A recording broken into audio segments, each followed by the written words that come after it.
namoni batu bazo pakatambango na Kinshasa mami tuka maya moto zolanda bango police était ce que symboliser ni mobulu ezo ya na mboka olobi yango sika mobulu ana uti wapi na yeko mona balakisinga le premier ministre mais na katikati ya basoda bantouré bazo kimisa ye mbangu makasi tant on a poussé ni pembeni na ye nde namoni un élément identificatif et la kisinga que il ne s'agit pas de lui en tant que personne physique.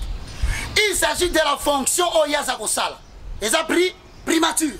Donc il y a un problème qui vient dans l'angle de primature, qui risque d'affecter la population et provoquer pour la première fois Namando Bandisika désordre bande. Dès lors que le président Félix Tshisekedi Azali déjà proclamé par la Cour constitutionnelle, il n'a pris le président de Balouba. En tout cas, ça le football on l'a moins loco. Azal sous président il y a cassé occidental, cassé oriental. Un président ba Congo, président Bandundu, un président Équateur, il y a Kisangani, il y a pas province nyonso. Alors il ne faut pas vouloir comme ma tendance moko pemeni na ye.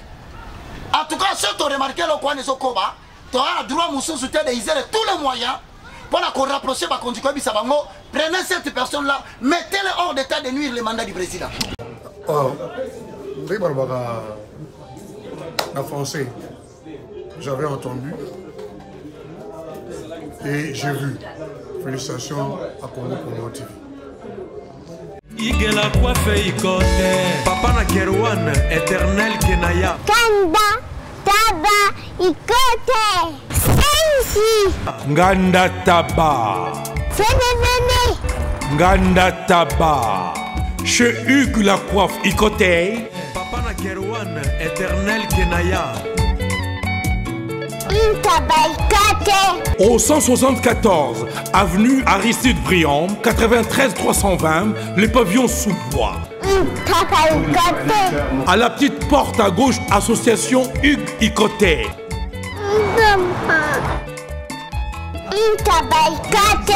01 41 55 0000.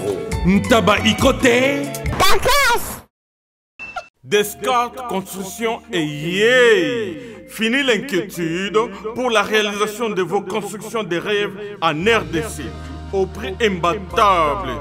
Grâce à votre entreprise installée en RDC uniquement pour vous, spécialisée en construction, réfection, bâtiments, immeubles, vente de terrains, travaux publics, avec les ingénieurs architectes qualifiés au prix incroyable. Descartes Construction est aussi spécialisée en luminosité des bâtiments et éclairage public, installation des systèmes d'alerte, intrusion pour des maisons et véhicules et tout d'autres services. Nous acceptons aussi les paiements par tranche au prix incroyable. Pas d'hésitation avec Descartes Construction. Vous ne serez jamais déçus. Pour tout contact, notre email est descartesconstruction@gmail.com. Notre numéro de contact plus 447 93 92 82 813 et appelez-nous pour Kinshasa plus 243 89 91 56 86 2. Descartes Construction à Tozana Mbongo Moké, opération Tongana RDC. L'agence d'export et d'import Michel Atlantic Shipping et yé bana ya Canada, bana ya USA, bomitungisa lisusuté. Pour tous vos achats et ventes de voitures, pièces de rechange et les accessoires possibles. Na koti na ba koli na bino na Kinshasa, bomitungisa penza te. Please, bakoya koza koli tinanda. Pour tout contact, benga Michel Lukadi. Plus 1 508 371 60 43 USA na Canada. Pour la Kinshasa, benga na plus 243 89 551 30 38. Michelo Atlantic Shipping. Yaboye. Bazuwapi. Raph Ngindou, félicitations pour la promotion, c'est la rapport d'artiste. Que Dieu te bénisse. À connaît pas demander, il n'y a rien en face. Suivez Congo Promo TV avec le PDG Raph Ngindou. Nanenga mabete Congo Promo Raph Ngindou. Boga, en tout cas, félicitations, merci si tu es où, mais là. Raph Ngindou, le présentateur de la force créative Congo Promo. Congo ça la force militaire de Congo Promo. Et faites comme moi, allez voir Congo Promo, tv5.com. Donc au nom de Jésus-Christ, nous bénissons le Congo Promo. Avec Raph Ngindou, Congo Promo ne tombera jamais. Nicolo Congo Promo ndé. Ouais, balobi Raph Ngindou. Congo Promo toujours, grande puissance. Come on. Congo Promo qui torcos net na film. Congo Promo babunda na nango. Raph Ngindou. Congo Promo. What a plus, what a boss là.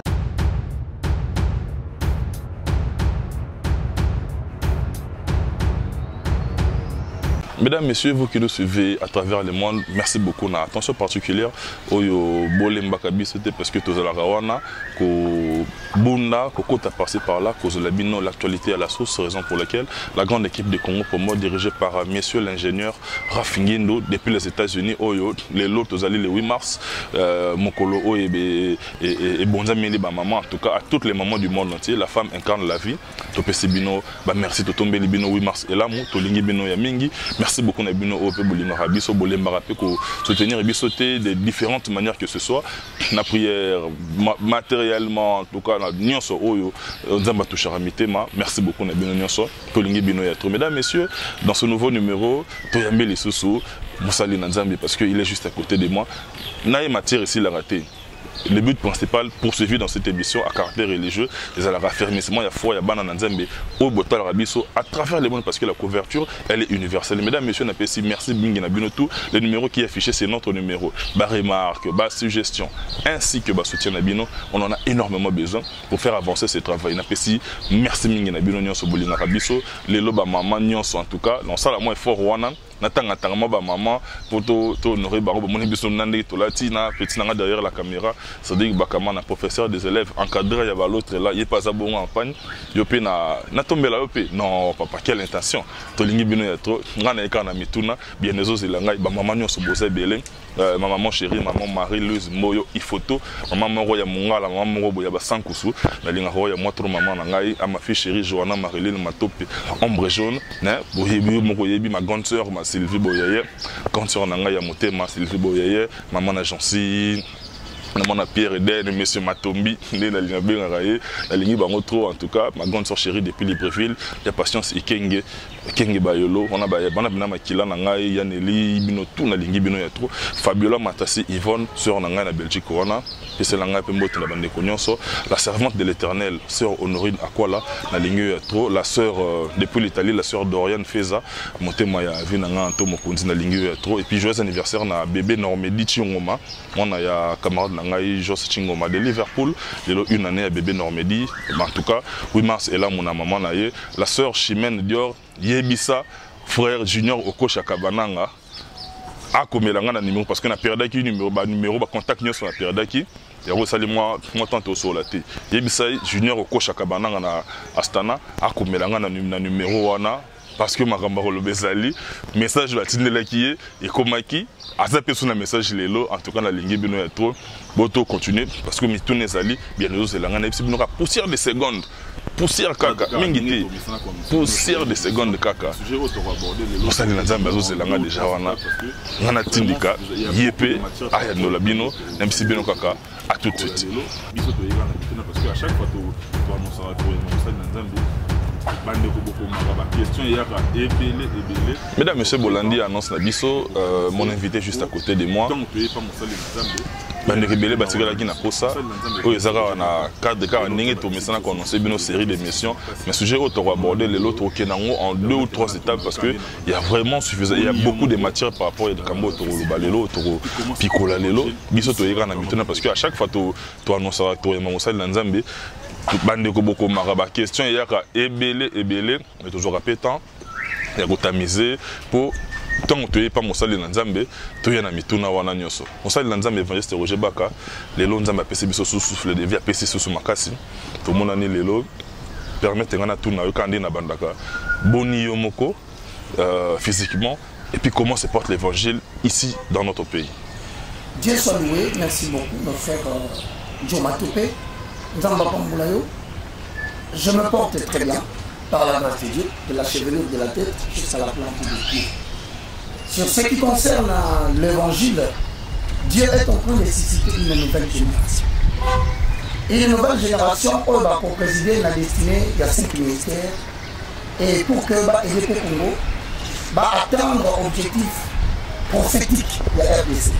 RDC est un pays qui est placé au centre de l'Afrique, mais qui a pour mission demain de présider à la destinée évangélique, apostolique, doctorale, pastorale, prophétique, partout dans le monde.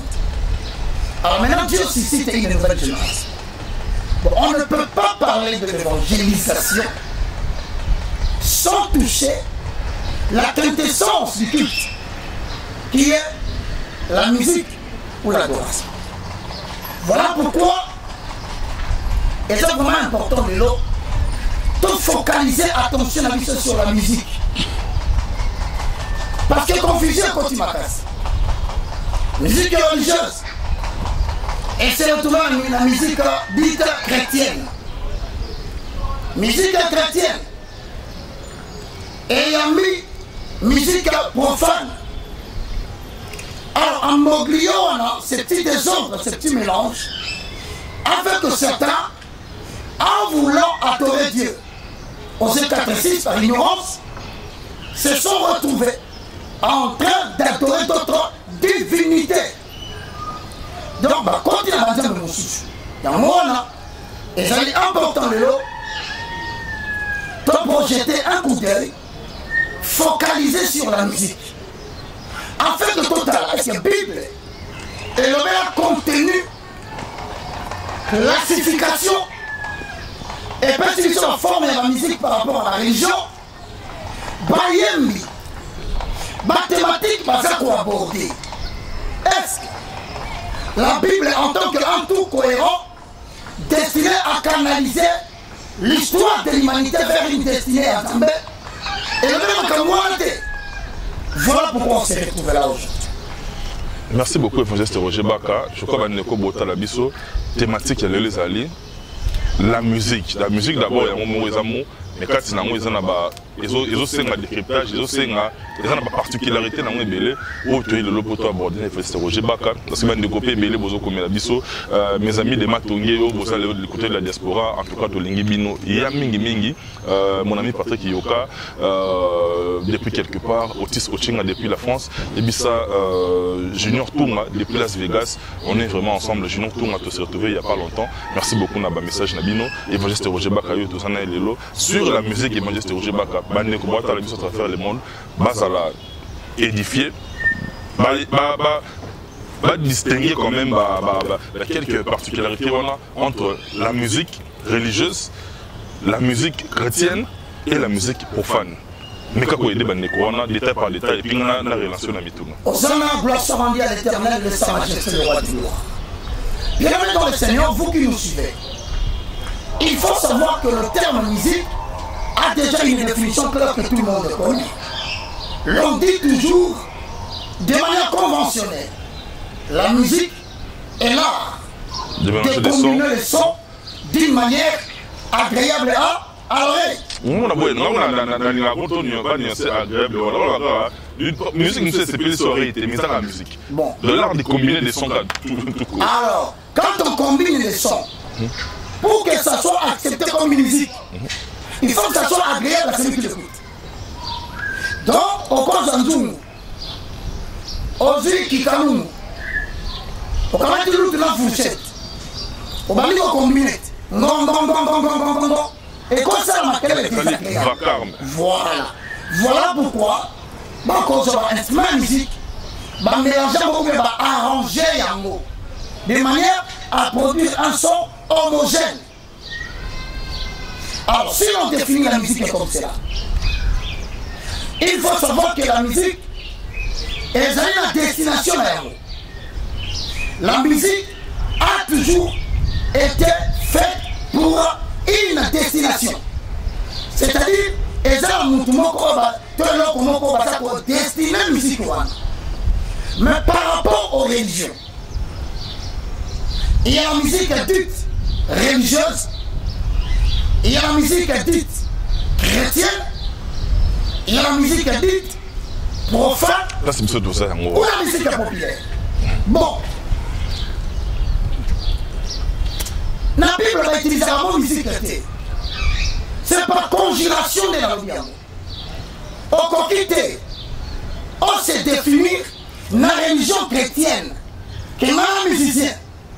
Et dans le langage, il y a bateau dans la christianisme en tant que, pas une religion, mais un style de vie calqué selon le modèle de Jésus-Christ, transmis par le langage biblique.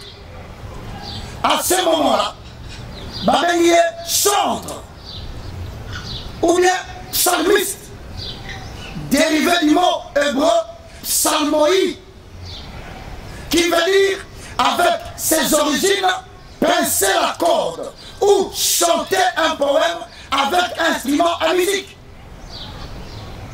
Dans la religion chrétienne.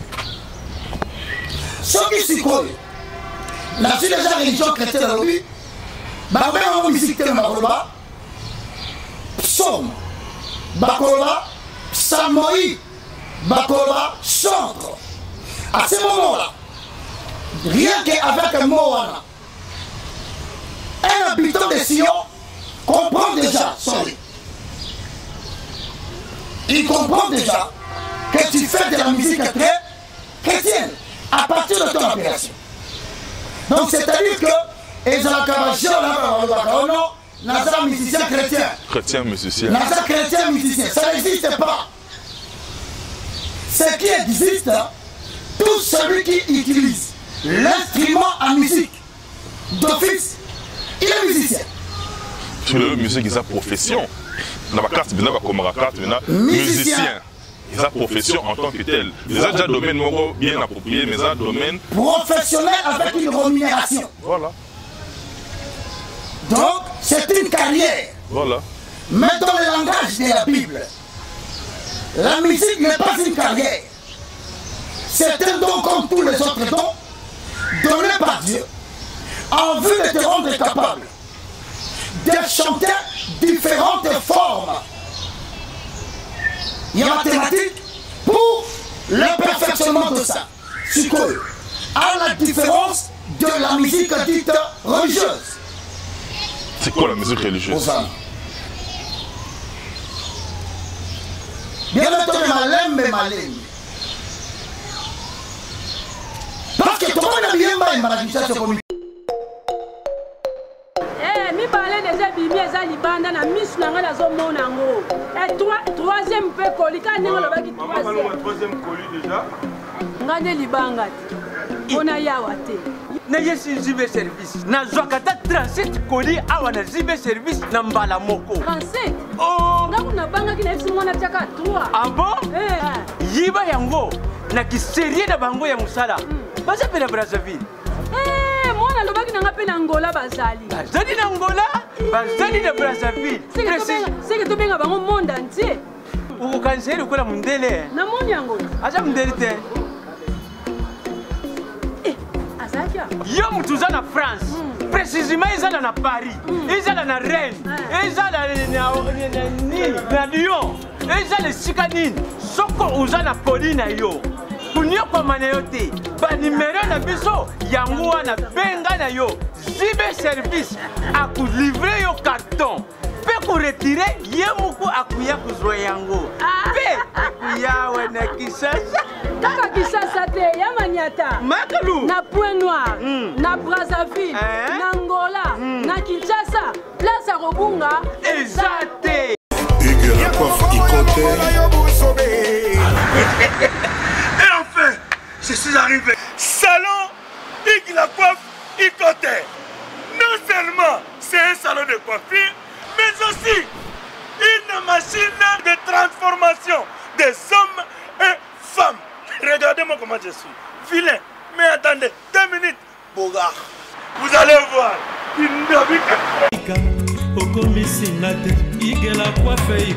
Hugues la coiffe Ikote, votre salon de coiffure mixte afro-européen situé sur la Nationale 3 au 174 avenue Aristide Briand, les pavillons sous bois. Pour plus de précisions, veuillez nous contacter au 01 41 55 00 00 ou encore sur notre site huguelacoiffeicoté.com. Nous sommes ouverts tous les jours de 8h à 20h, même les jours fériés. Hugues la coiffe Icoté, l'homme qui coiffe la ville. Hugues la coiffe Icoté, le salon de coiffure mixte afro-européenne de proximité. Au 174 avenue Aristide Briand, les pavillons sous bois sur la Nationale 3. Un seul numéro, 01 41 55 00 00.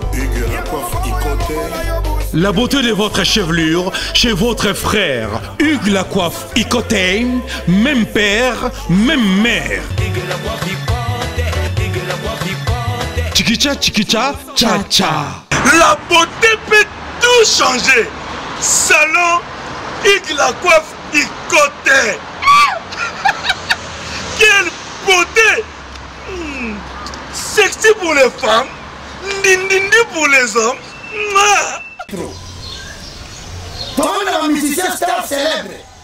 Est-ce que je suis une notoriété? Yes, au bout d'un moment. Je suis sûr étoile dans l'émission. Tu connais une notoriété à Zambé et ça carrément Nini. On va transformer la notoriété de célébrité. La musique ou la combinaison de sons d'une manière agréable et destinée à la religion, ça veut dire la religion à Toya circonscrire sur la musique. Donc le yembo, poème, chanté avec instrument de musique, mais destiné à une religion. La religion, c'est l'ensemble de pratiques. C'est l'ensemble de croyances destiné à mettre en rapport l'homme avec tout ce qui est sacré. Et l'homme croit que nous avons maîtrisé en hauteur et comme un problème. Parce que la religion, c'est l'ensemble des croyances. C'est l'ensemble des pratiques. C'est l'ensemble des dogmes qui mettent en relation l'être humain qui veut entrer en contact avec le sacré. Or, dans la religion, nous avons 3 types de religions. Lesquels? Nous avons la religion monothéiste. Un seul Dieu. La croyance en un seul Dieu. C'est une religion qui confesse la croyance ou la foi à un seul Dieu. Là, nous avons l'islam. Donc, il peut y avoir une musique. Mais, puisqu'il y a l'islam, il y a Allah, et la christianité est comme une musique chrétienne, c'est une musique religieuse, mais destinée à Allah. Ah mais ça on va Dieu mais en arabe. Ah non, un jour je te ferai comprendre la différence entre Allah et Dieu. Allah, Dieu, God, tout ça. Allah Dieu, Allah Yahweh. On peut comprendre pourquoi il y a deux langages, arabique et hébreu. Le langage arabique produit Allah, le langage hébreu produit Yahweh, le tétragrammatos Y, H, W, H, un nom composé que de consonnes. Mais maintenant, on va protéger ce qui est sacré.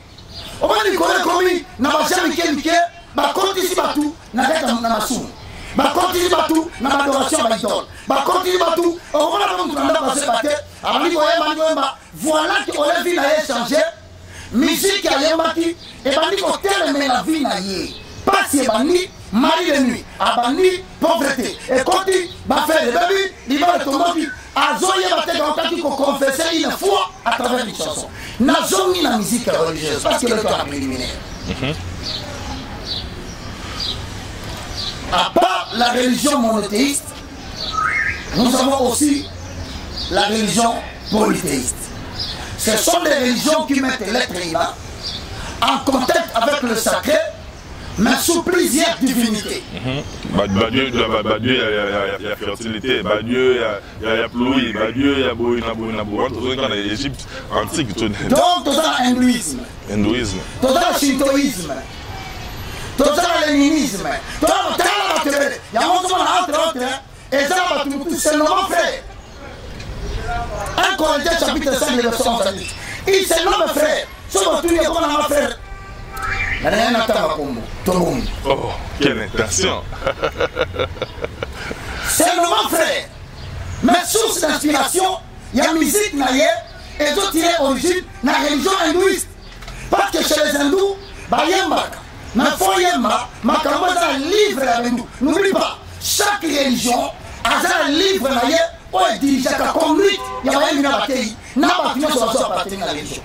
Dans l'islam, il y a le Coran. Donc, il y a la Constitution. Ok, ça régit les devoirs et les obligations des chanteurs et du prédicateur. Donc, pourquoi inventer faut en faire. 2. Les religions polythéistes n'appellent sur l'hindou. Hindouisme. Le nom est la musique au Moki. Est la bateau à se prétendre que va suivre la religion.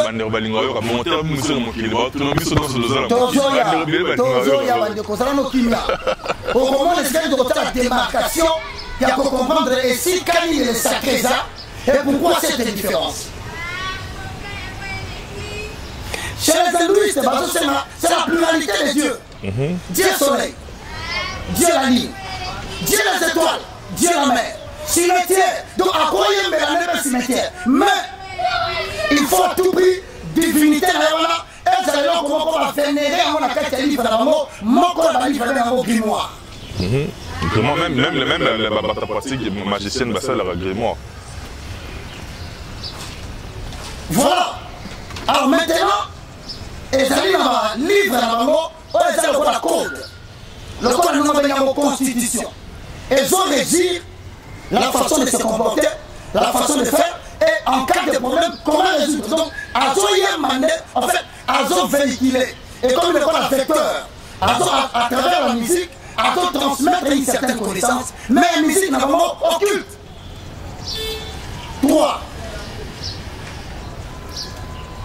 Dans les religions, nous avons aussi le mouvement philosophique. C'est là où il y a des gens qui chantent la morale du classicisme, les autres chantent la morale de la Renaissance, les autres chantent la morale du platonisme. Donc c'est-à-dire que ils ont la musique, ils ont les membres. Nous avons la mouton, ils ont les mais la destinataire déjà, tout le monde dit que musique et cause à la poème, chanter avec l'instrument de musique. Ce qui n'a pas même ça va opéra. Même ça n'a pas opéra. Le quoi aussi du Sikuna. Nous devons comprendre la différence entre la musique religieuse, musique religieuse. Et ça toujours pas qu'on s'adresse à Yahweh, dans le christianisme. Et ça toujours qu'on s'adresse à l'athée.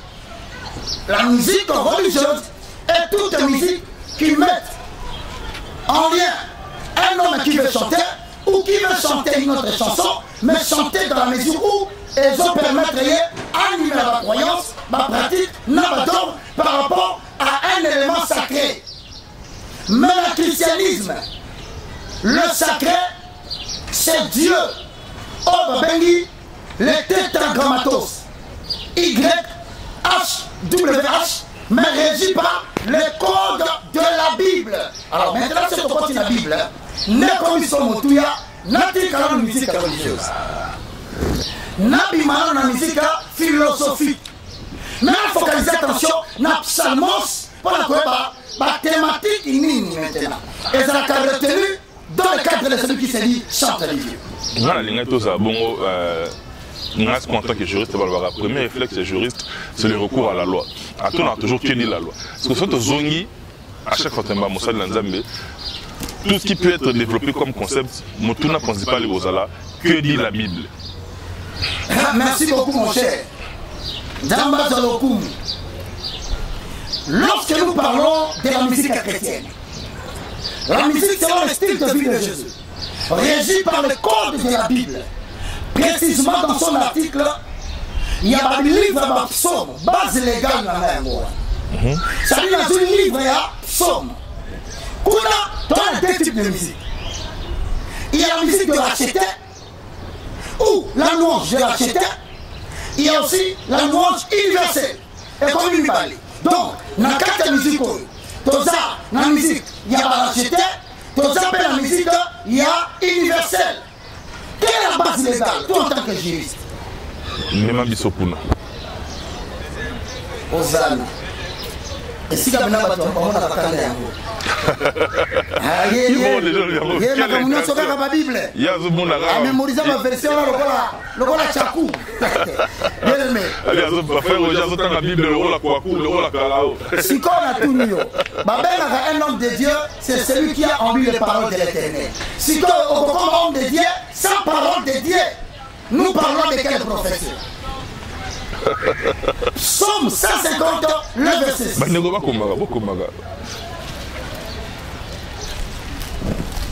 La Bible a la carte musique chrétienne, dans la louange universelle, la louange des rachetés. Or, sur quel psaume, au chapitre 150, le verset 6, je paraphrase. Que tous ceux qui respirent glorifient l'Éternel. Loue l'Éternel, en d'autres termes. Que tous ceux qui vivent, tout celui qui les connaît, la vie, c'est-à-dire le souffle du Tout-Puissant en toi. Tu dois louer Dieu. Ok. Awa, tu as louange universelle. Et nous, on va dire, on ne s'appelle Maka, Akumisanza. Donc, Joshua Amuna Tongo, tu as droit de louer. Louer l'Éternel ne signifie pas seulement jouer de la musique avec un instrument. Tu peux le faire verbalement. C'est déjà une louange. La louange ne veut pas dire tout simplement la musique.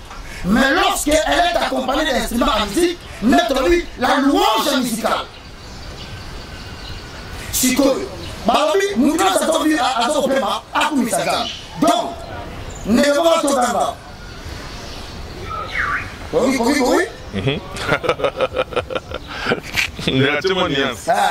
Dans ma émission, autant marqué, négaliser la maman. C'est même pas un miracle. Et ça, on a signé d'État, nous avons accompagné. Donc, le quoi, ça va pas mourir, rien. C'est la coïncidence. Si vous voyez pas, donc, Nayo, Nandeke, Namakapu, Nanyo, Namandamaï, si vous chantez, c'est parce que vous louez Dieu. Parce que vous vivez. Parce que vous reconnaître,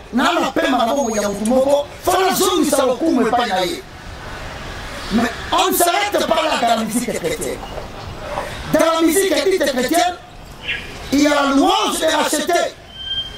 En accord avec Romains chapitre 10, le verset 9, Jean chapitre 1, le verset 12 à 13. À tous ceux qui l'ont reçu, à tous ceux qui croient en son nom, la parole de Dieu leur a donné le pouvoir de devenir enfants de Dieu, lesquels sont nés ni de la chair, ni du sang, ni de la volonté de l'homme, mais de la volonté de Dieu. Donc, si tu confesses de ta bouche le Seigneur, tu crois dans ton cœur que Dieu a ressuscité Jésus d'entre les morts, tu seras sauvé. À ce moment-là, Babengio racheté. Donc, tu as connu la régénération. Tu as connu la rédemption. Jésus est venu ton maître et ton sauveur. Maintenant, à ce genre de personnes, il y a une musique particulière. Il y a une louange particulière. Ça s'appelle la louange des rachetés. Il y a un qui s'appelle on va mettre le corps à mon conduit mon biki sinala. Nana wana, ton zara wazala talaya ya koyemba. Donc il est nzambe de ça. Si comme ça. Ne ya moko mima, to ko benga ba musicien chrétien ou chrétien musicien. Chrétien musicien c'est différent. C'est quelqu'un qui a reçu Jésus comme Seigneur et Sauveur, mais qui exerce particulièrement. Il est d'abord chrétien. À la mieux et puis évangile naïe, tout ça naïe, à canaliser un instrument à cordes. Mais musicien chrétien, c'est quelqu'un qui a reçu de Dieu la capacité de combiner la musique, le son d'une manière agréable, non seulement à l'oreille, mais pour obéir aux normes de la chrétienté. Si on se trouve en Nani Sikoyo Akoyemba, Nani Akoyemba te, Somme chapitre 33, le verset à lui. Au moins, Sikoyo la manière Akoyemba te, ok, frère Roger a cette discrimination, il y a un moment dans le temps et pourtant, je donne la toeba, Nani aime la raison, Nani aime la raison. Somme chapitre 33, et le même pour le verset 1. Vous tous qui êtes justes, convient aux hommes droits d'élouer le terrain. Bino Batou, Bozaba Sembo, Bobete encore Mabo, Pote Longobani, Nababa Tambola Kalima, Bangonde Bakoumi Sadambe. Donc, la louange de Dieu ne suit pas aux hommes qui ne sont pas droits. Donc, tu ne peux pas venir aujourd'hui, ton moyen sur un bail sur terre, ton temps de conduite n'a été, tu as vu tambolé n'a été, tu as vu sur le la terre, tu as vu passer n'a été, tu as vu aussi par la terre, conduite n'a pas témoigné, directement, n'a rien balisé. Il y a un moment où comme il est obligé maintenant des conditions avant de louer Dieu car la louange est sur son droit. Si on bat toi, oui, la salle la combien de thématiques tu peux te poser? Maintenant, on a tiré le paiement. On a tiré la thème pour Miamba et Mbekomi, pauvreté côté. Mais il peut bailler, mais comme il peut m'amour, tu vas beaucoup. Tozoya. Bango, tu commences à revenir à pasteur. Bango, l'évangéliste. Et puis, il y a un peu tous les musiciens chrétiens. Bon, on vous avait dit que c'est un cas complexe. Comme sous complémentarité. Papa, donc si on a complémentarité, donc on a dit évangéliste. Le roi Mbappé. Il y a la vérité. Donc nous sommes et comme si on évangéliste et chante les tomates. Ah oui. Papa, dans l'œuvre spirituelle, l'ordre est la perfection des choses. Romains chapitre 12, à la mission l'appel est donc sont irrévocables. À moins qu'il y ait accès au talent. Ah oui, il reste même mon nuancé. C'est quoi? Il faut d'abord exercer ton maillot prédominant parmi les hommes, sous la couverture divine, parce que lorsque tu entres dans le ministère, tu es sorti de la zone de protection. Parce que tu as un ministère et un ministre avant, un délégué apostolique. Si on intervenir dans chaque parole, au opéra qui est le ministre avant, ton délégué apostolique. Parce que vous devez faire la condition. Généralement, ce que Dieu demande aux musiciens, c'est la droiture. En d'autres termes, la vie de pureté et la vie de la sanctification. Pourquoi?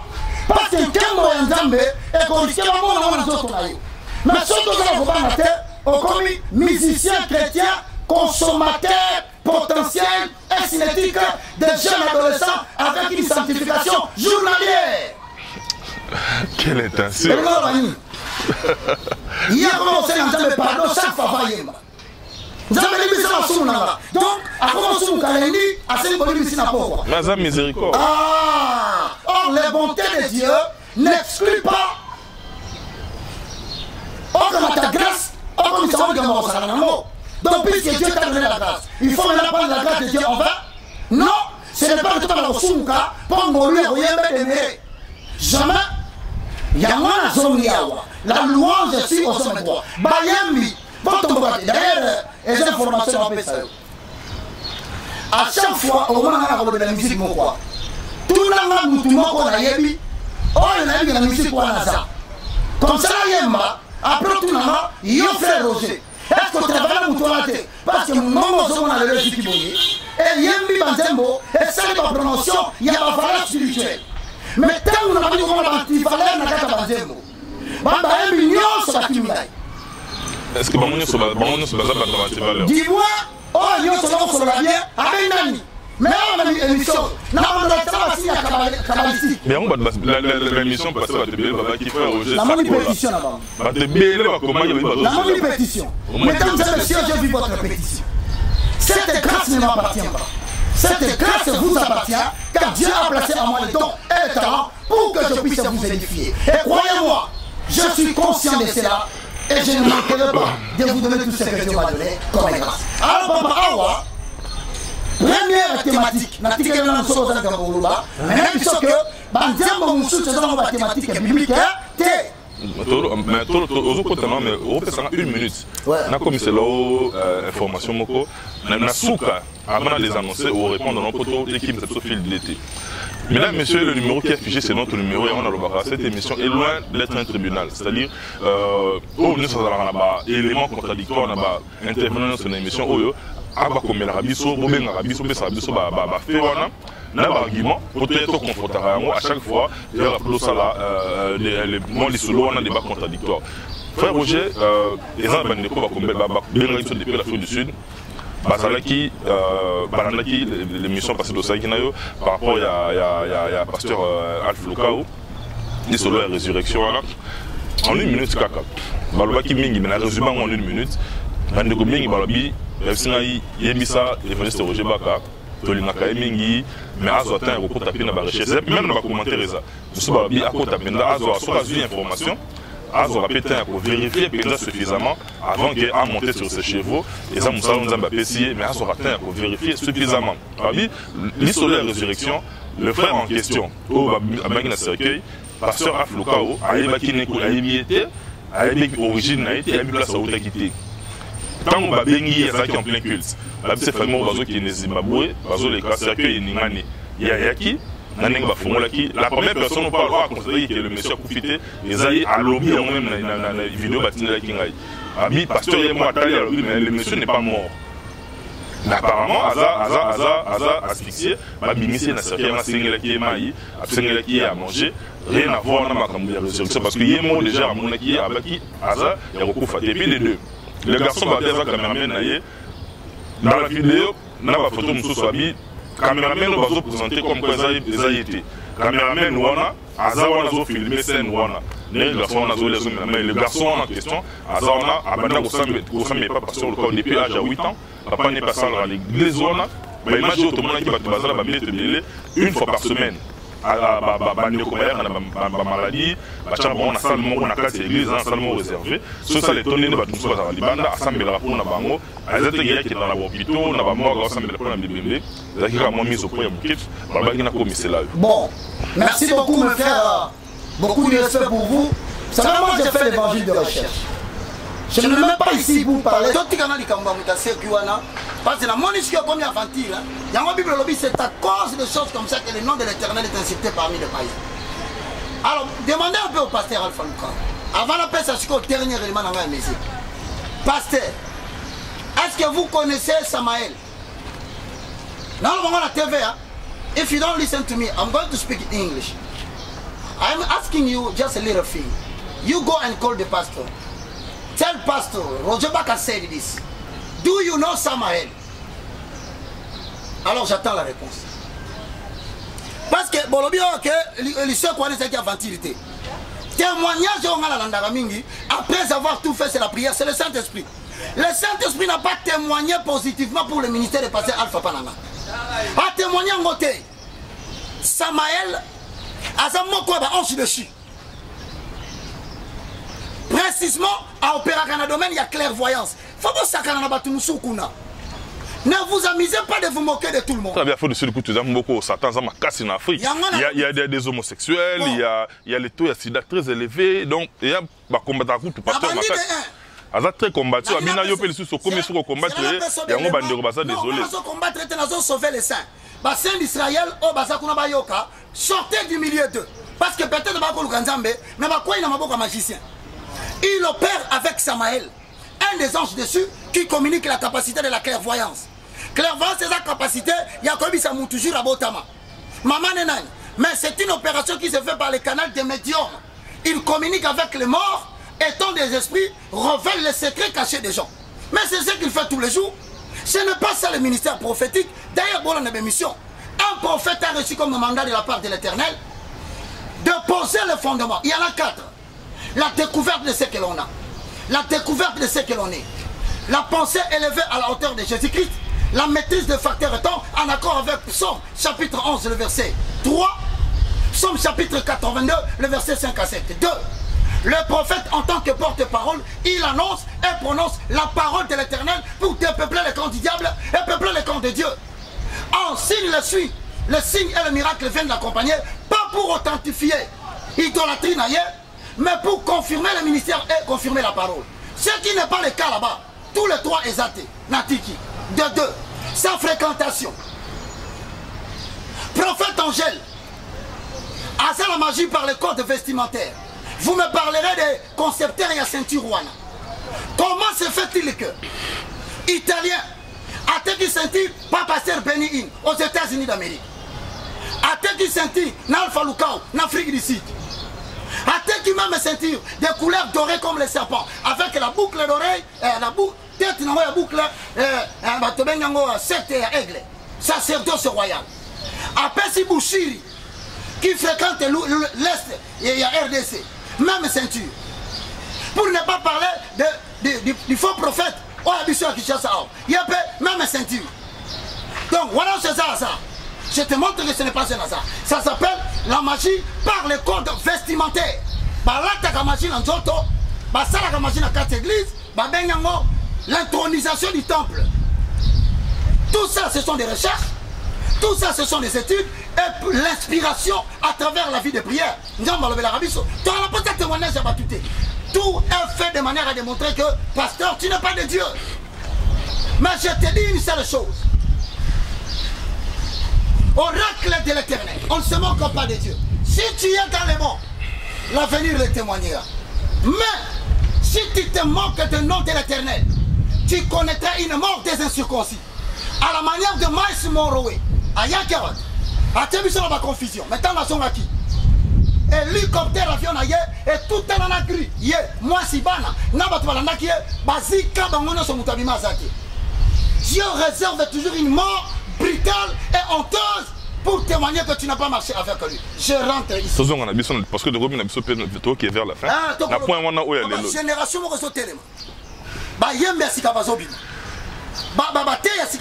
na prophétie no bangi si bato prophétie ya mboka o yo kotono c'est ça non 5 bangi si bato belé ba bangi yo si ça no marambo. OK na siri. Si ça no marambo. Si ko yo ka complément 5 parce que na tila bato ba déchiffrer ngala ko déchiffrer té parmi les 5 moko na komi déjà prêt et créer psychose na moni batu baso pakatambango na Kinshasa mami tuka maya moto zo na bango police était ce réseau symboliser ni mobulu ezo ya na mboka olobi yango siko mobulu na uti wapi na komona balakisinga le premier ministre mais na katikati ya basoda bantouré bazokimisa ye mbangu makasi tant na poussa ni pembeni na ye nde na moni un élément identificatif et la kisinga que il ne s'agit pas de lui en tant que personne physique, il s'agit de la fonction oyaza kosala et ça pris primature. Donc il y a un problème qui vient dans l'angle de primature qui risque d'affecter la population et provoquer pour la première fois na mando bandisika des autres bandes. Il y a un mois qui chaque lundi, chaque mardi, plutôt chaque mercredi, tu vas nous en prière na bat. Tu vas prier le président. Tu vas prier le mboka na biso papa. Prions pour la nation. Nous prions pour notre nation pour détourner les œuvres des mondes des ténèbres. Il y a un mois de recevoir lundi biso na suko sa numéro, soit en contact avec nous. Confusion continue à poto. On a za mutala muka. Et ngala za mutu ya cash. Ngala muta FCC bien aimé. Botika tribalisme zo bunisa bino kuna. La diaspora, vous avez une prophétie qui vous concerne. Vous reviendrez diriger ce pays et ce pays vous appartiendra. Mais ceux qui vont venir dans la discussion, vous allez vous fragiliser et par conséquent, vous allez rater la prophétie que Dieu a fait sur vous.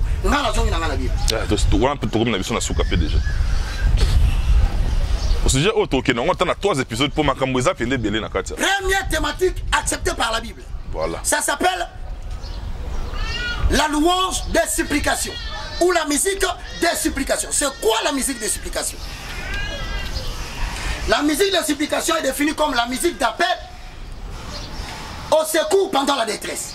Donc, Moutakomo Nanjokoma Inapasi, Abel Nzambe, Nzamba Yanoli a composé en gros la chanson. Donc, la Tama Kalamoyen, mais ça qui était un chanteur. Ça pouvait être un roi, ça pouvait être un prophète, mais qui chante quelque chose. David, il n'a pas commis sa colo. Sikoyo, na psaume n'est pas 150. Et ça, a 36 psaumes. Et sur la musique de supplication. Ça veut dire, dans la maladie, dans la persécution, dans le complot, devant l'attaque des ennemis, la défaite militaire, net des Arabiso Awa, Bakena S, Babundi Bitumbaguna, oh, Babeti Biso. Biso Toko Sanjem Wala, Toyembi Potini Armée Kende. Et Kaiteri, etc. Mais il faut savoir que les appels lancés à l'Éternel pour qu'il intervienne et qu'il délivre à la détresse peuvent être individuels ou collectifs lorsque c'est le peuple de Dieu dans son ensemble qui est menacé. Donc, lorsque Tovandiawa, Angleterre a télémis, Russie a télémis, Chine atelemi, Belgique na France, États-Unis d'Amérique, babi Congo toko panza yango. Biso siko toko sala pena biso réunion moko tokangi na biso kaka louange to bengi nzamba ko soutenir biso na détresse na biso. Mais banzembo nini siko toyemba banani ba ko diriger biso na loyembo. Banzembo bingi toyoka est-ce que banzembo pe ya catégorie wana ezali. Wanda est-ce que place question suka yango. Nzembo wana bayembi bazebele. Na bandi ya liboso pona suki salelo. Bien la mère n'ingénieur baka, biso to sala na musala nzambe. On n'a aucun problème avec les gens. Ba ba lingi vérité te ba. Ah frère, je solo ba yo oyena massage to oyena message. Ko baka. Ah to te sabana nzambe ba baka ke mutu akobanda na nzambe. Matengami à cause des intérêts en bongo, à la musique moko to thématique moko, oyo komo teka mamingi.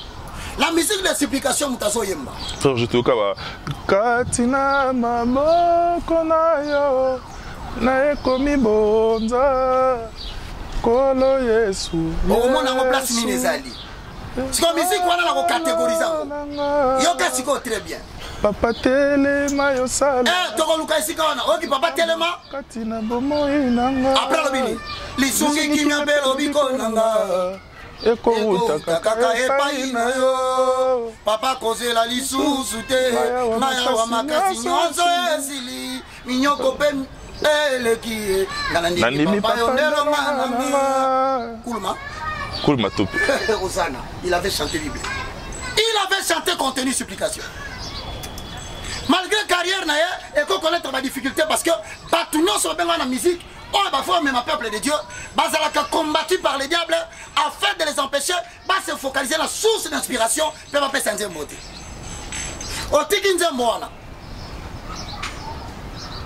Loboko na yo etambwisa kangai atana tango pasi akoti kangai te nyonso na kosala alongisa kangai mpoye azali nzambe nzambe na bolingo aye ngai namoni loboko na yawe loboko na nguya loboko yo ekangolaka oyo ekomaka esika ya moto ekomaka te ngai oyo ngai natatoli loboko na ye ngaye mokakatanya Bethesda o ngai nasunga ngayo naumeli pene na mayo ayo moto na moto netere na yo nasunga ngai nazangi nzemba koyemba o tango eswaye Bethesda ya bomoi na ngayo ngai nazangi mai na nzoto alobi na telema mpe na ngene aye nafandi na loboko yo e oyatika kate babeli bazonga na maladi alléluia so ana mbi bona komi madame pour la serlo dans son mbi bona témoigner bien ah frère nous a bien to betele maboko te so na moni mabela koloba et puis na sotérisme na komi misabasine na consommation kabbalistique na tokete manze moza frère ah petit sans de moni na to sana na supplication oh effacer un mauvais souvenir. Et c'est moi qui l'ai matili susu nakanisa kiyozali nzoko timbeli ngai nandimi okosala tango nalembi eloko bebisi misiki na bisoko ememi bato na bavantile makasi sente Mélodie. Ah, Roby Sainte Nakati, mon papa qui depuis l'Allemagne, oncle Guy Matopé. Il y a Guy Matopé, la fille va salam no yangola. Soki na bandi, bipa yonga na uta. Yawe nzambe na ngai. Koloku mama.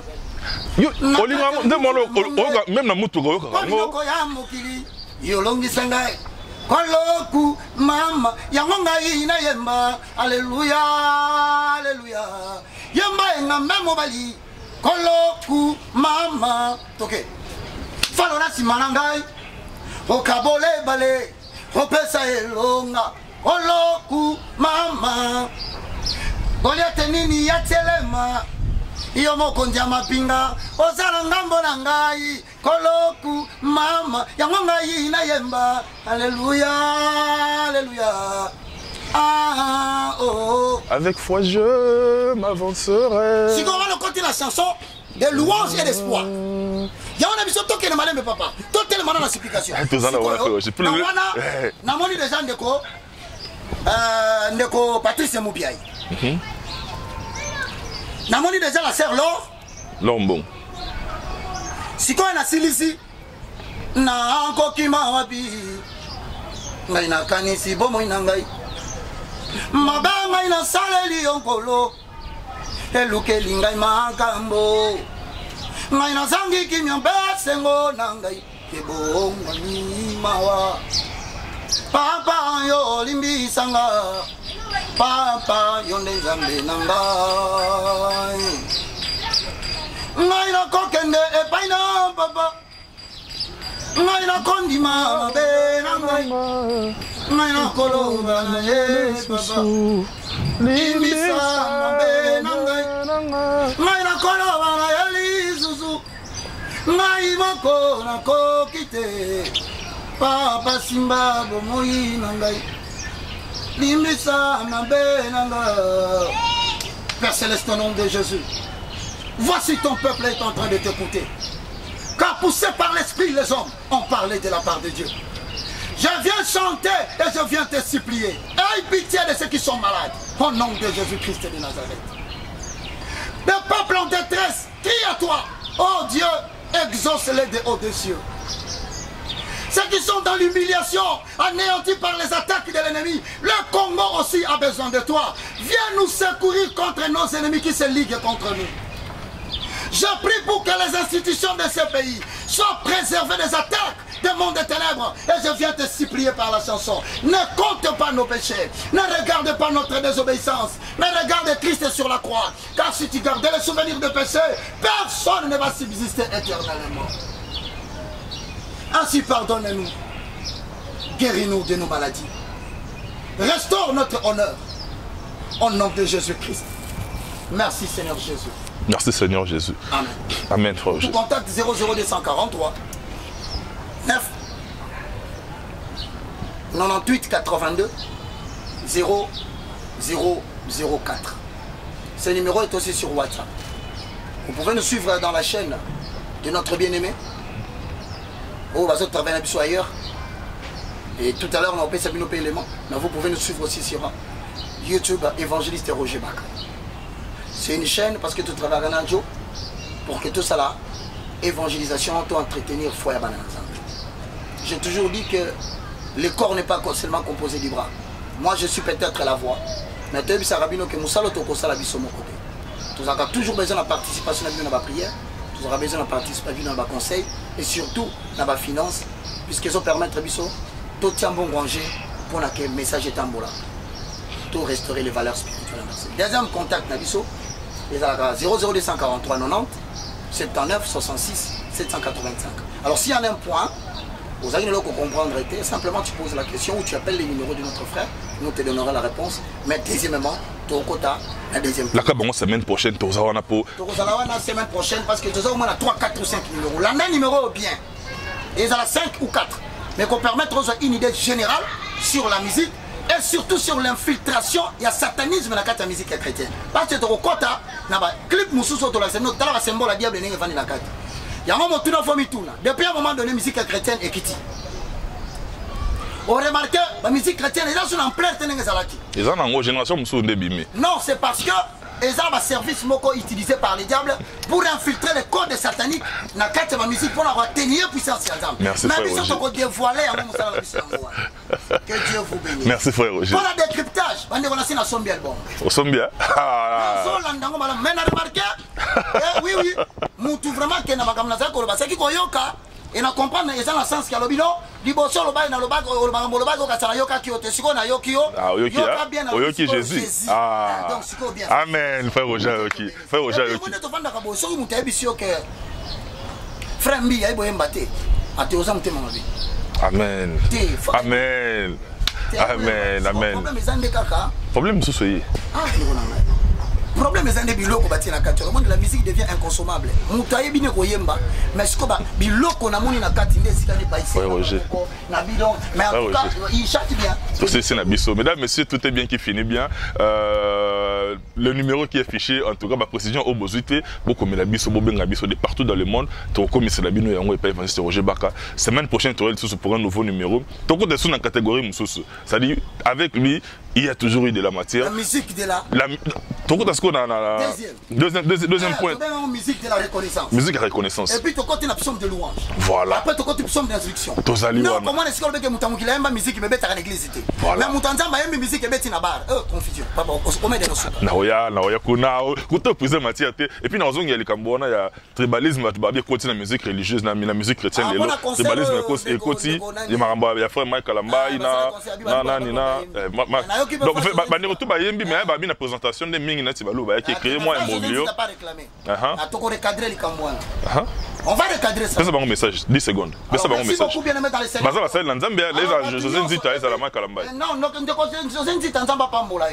Et puis, nous avons confirmé.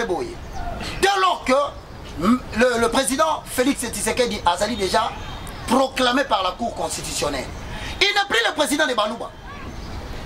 En tout cas, ça, le football, on l'a moins loco. Azal sous président, il y a cassé occidental, cassé oriental.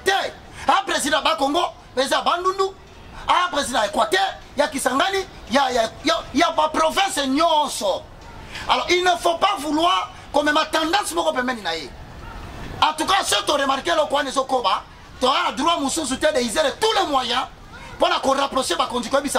Prenez cette personne-là, mettez-le hors d'état de nuire le mandat du président. Merci beaucoup, évangéliste. Mesdames, messieurs, grand merci à tous nos partenaires. Nalingi Bino Etro, 8 mars et l'amour, en tout cas, 8 mars et l'amour, na maître Béatrice Moulanga, depuis quelque part, place aux Ali, BM Moulanga, depuis l'Unikinti, en tout cas, n'importe quoi, on a mon thème parce que aux Ali, Nekomoro Malamu, et puis Solange Biaï, Sœur Solange Biaï, et puis ça, éternel diamant 443. Il y a le Bézali, mais Mbanga passe, na le l'année de 8 mars au Mubimba, na tombélé, yango, quoi, Nalingi Bino Etro.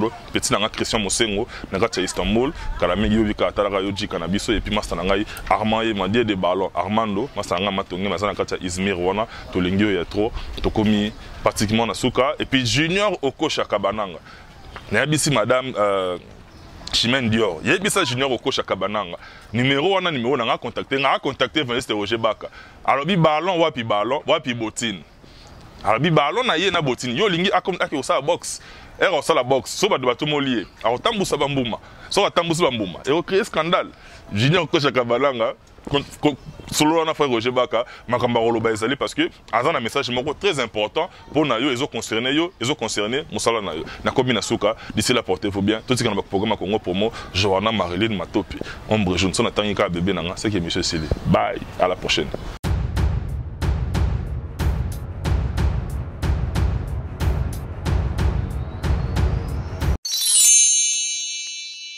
Sepela TV et yena makambu ya sikali susu. O ba chaîne ya France eza na kati. Ba chaîne ya Congo eza na kati. Ba chaîne ya Londres eza na kati. O ngomona makambu ya politique ya sika. O parti AA eza na kati. O parti BB. O CFAIO eza na kati. Ya Sepela TV. Bouquet comme ya muke boye. O tina poche voyager na ngokeno partout lingi. Na bouquet ya Sepela TV. Sepela TV. Mais ma biso n'engozo mais ma biso on a 4K machine ma daka Sepela TV. Bienvenue dans le monde de Sepela TV. Sepela TV est le décodeur qui vous permet de suivre les chaînes du Congo en direct de la diaspora.